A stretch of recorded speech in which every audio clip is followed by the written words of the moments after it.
Good morning mga ka-farm cons.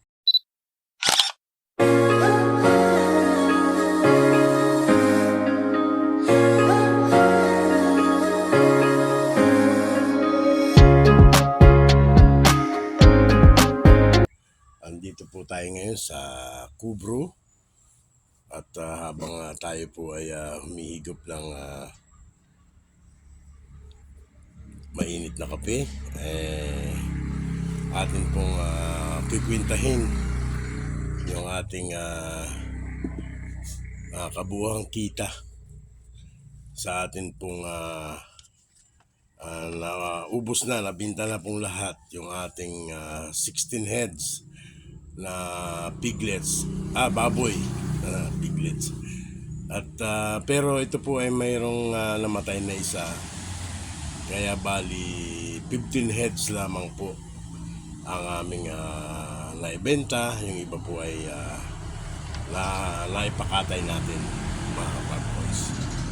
So ito ho, isa-isahin ko sa inyo. At para naman ma-share ko rin sa inyo yung sa mga gustong mag-alaga ng baboy, kung talagang kumikita pa ba o kumikita ba sa pag-aalaga ng baboy kahit na ngayon ay bumababa, tumataas ang ating live weight ng mga baboy. Sige mga kapangkons. Okay guys, isa-isahin na po natin. Ito, tayo po ay bumili ng 16 heads na piglets na ito po ay nagkakahalaga ng 5,200 ang isa. Kaya ang kabuuang halaga po ay 83,200. So na kumain po sila ng 13 sako na pre-starter. Dito po sa aming lugar ay 1,500 ang isa. Kabuuang halaga 19,500. Naka-16 na sako sila na starter. Ang halaga po dito sa amin 1,865. Kabuuang halaga 29,840. 33 sako na grower. Ang halaga po dito sa amin ay 1,745. May kabuuang halaga na 57,585. 6 na sakong finisher. Ang halaga 1,735. 10,410 at ang kabuuang gastos ay 200,535 mga ka-farm cons. Ngayon, ito naman po ang naging timbang ng ating pong 11 ulo ng baboy. Yung una po 90 kilos, 99, 89, 105, 96, 87, 100, 91, 97, 93, and 92. So yung tatlo pong nasa huli, ginawa po nating inahinin. Pero ganun pa rin po ang bayad natin, babayaran din natin. Kung magkano nabili yung mga kasamahan niya, ganun din po natin babayaran yung ating ginawang inahin. At maganda po ang naging timbang nila. Talagang iba po ang Bimig. Shout out sa Bimig, alagang Bimig. Yan, kaya kita po natin ang galing. Talagang mataas ang kanilang mga timbang. At dito po sa amin ay laging mayroong bawas na 1 kilo. Ang tawag ay tara. Kaya yung pong 139 kilos ay magiging 1,039 kilos ay magiging 1,028 kilos na lang. Times 180 sapagkat 180 po ang kuha sa atin ng ating bayad. Ay di may kabuuang halaga po na 185,040 pesos.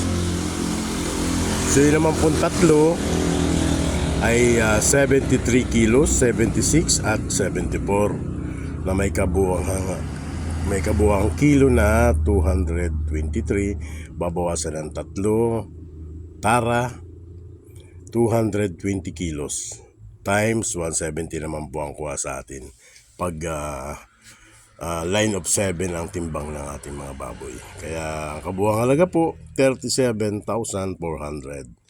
At yung pong kahuli-hulihan nung isang araw lang po nabili ay 112 kilos po yun, ay binulto na lang, hindi na po kinilo, hindi na per kilo ang bili niya, binayaran lang po ng 18,000 at ibinigay na po natin dahil nagsusulo na po siya doon sa kanyang kulungan. Meron na pong darating na panibagong biik sa Pitsa 15, kaya binigay na po natin. So yun po ang naging kabayaran sa atin nung 11 heads, 185,040 pesos. Yung 3 heads, 37,400. At yung isang huli ay 18,000, na mayroon pong total sale na 240,440. O yun, bali 15 heads lamang po yun dahil namatay nga po yung isa. So ang yun po ating kabuuang kita na 240,440. Hindi pa po pala kita kabuuang benta, ay ibabawas po natin yung kabuuang gastos.